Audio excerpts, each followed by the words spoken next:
Happy morning students. போன வீடியோஸோட continuous தான் நம்ம இப்போ காமர்ஸில் பார்க்க போகிறோம். அதாவது ப்ராசஸ் ஆஃப் எம்பிஓ பார்த்துக்கிட்டு இருந்தோம். அதுக்கடுத்து அட்வான்டேஜஸ் ஆஃப் எம்பிஓ பார்த்துட்டோம். ஓகேயா, இப்போ நாம் பார்க்க போகிறது டிஸ்அட்வான்டேஜஸ் ஆஃப் எம்பிஓ, அதாவது மேனேஜ்மெண்ட் பை அப்ஜெக்டிவ்ஸ். அதனுடைய டிஸ்அட்வான்டேஜஸ் நம்ம இப்போ பார்க்க போகிறோம். ஓகேயா, the disadvantages of MBO arise due to applications of the MBO which are discussed below. அதாவது வந்து இந்த எம்பிஓ அப்படிங்கிறது வந்து தெரியும் உங்களுக்கு இல்லையா, மேனேஜ்மெண்ட் பை ஆர்கனைசேஷன்ஸ் அப்ஜெக்டிவ்ஸ், அதாவது மேனேஜ்மெண்ட் பை அப்ஜெக்டிவ்ஸ்.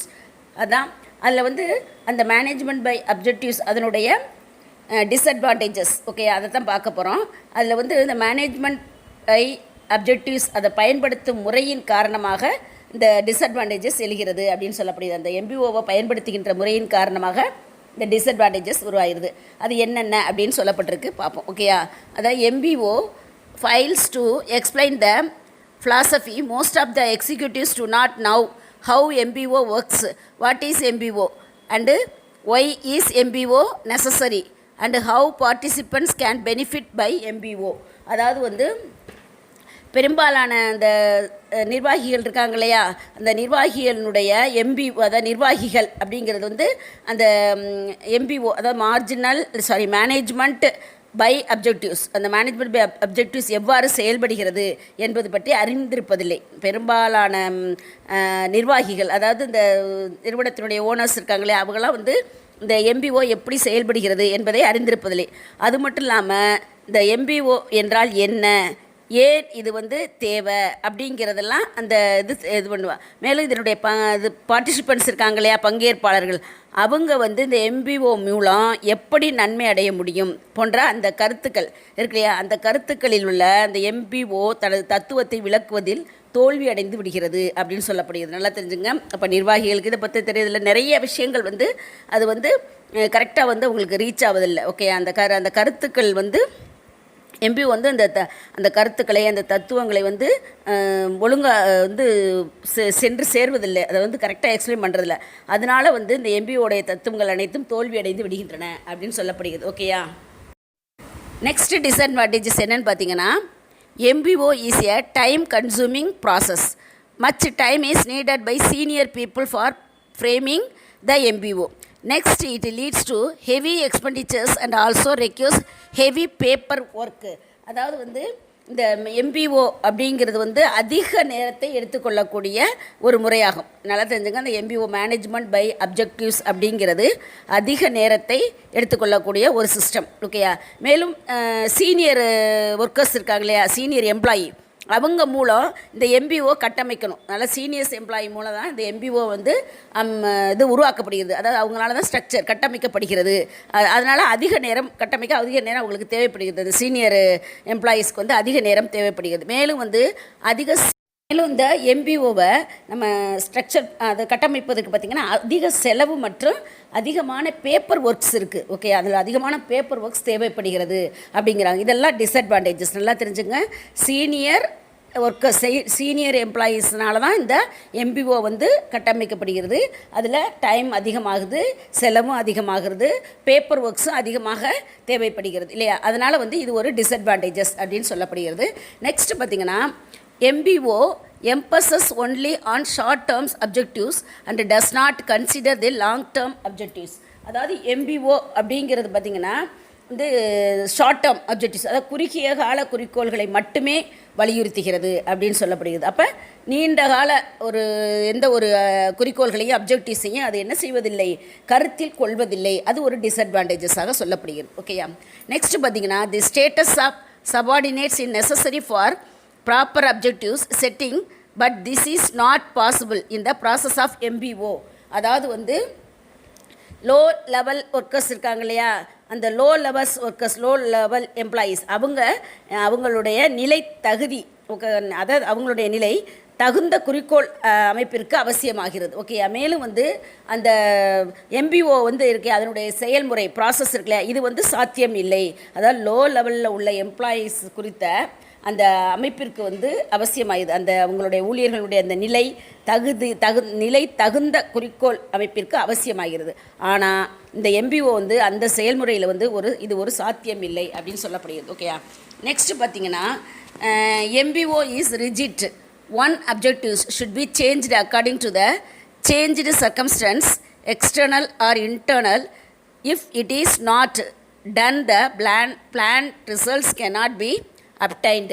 அதாவது வந்து இந்த எம்பிஓ அதாவது மேனேஜ்மெண்ட் பை அப்ஜெக்டிவ்ஸ் அது வந்து ஒரு திடமான ஒரு அமைப்பு ஒன்றாகும் அப்படின்னு சொல்லப்படுகிறது.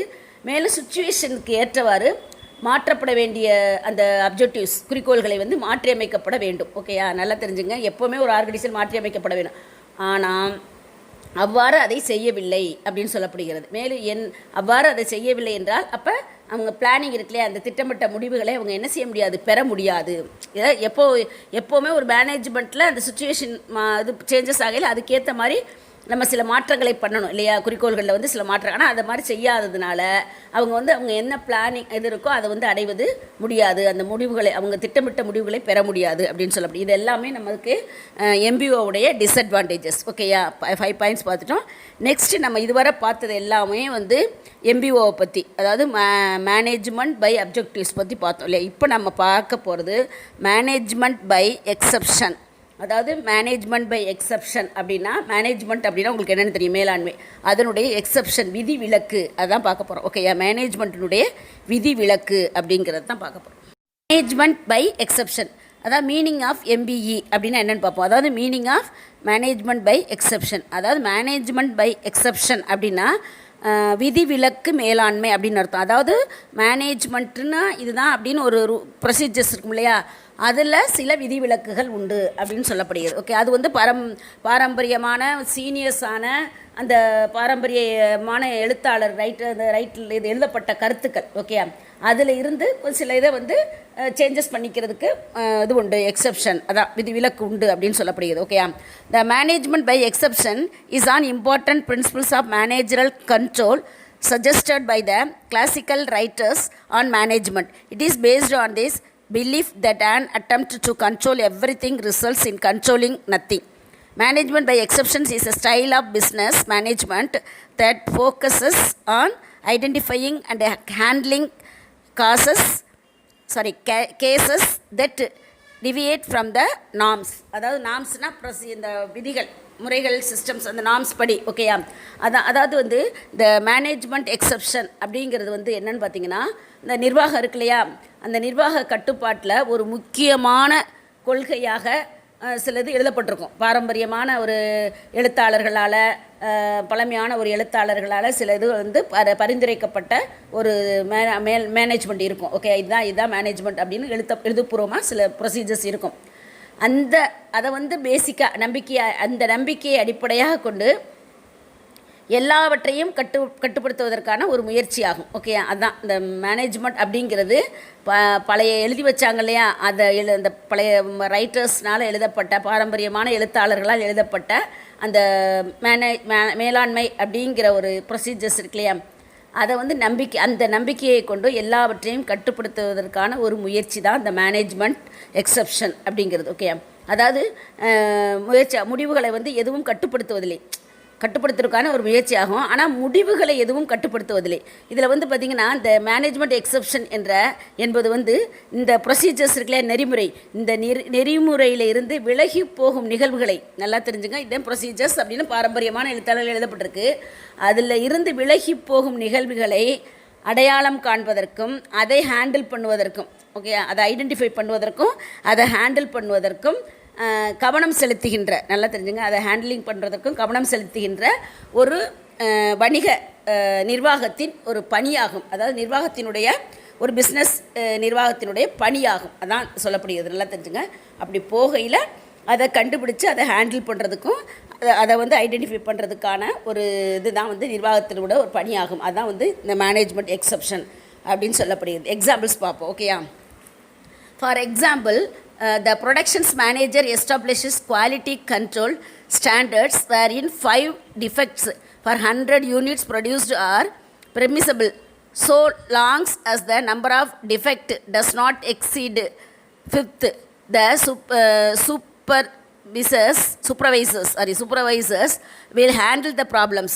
Whenever there are more than 5 defects, the matter will be reported to the productions manager.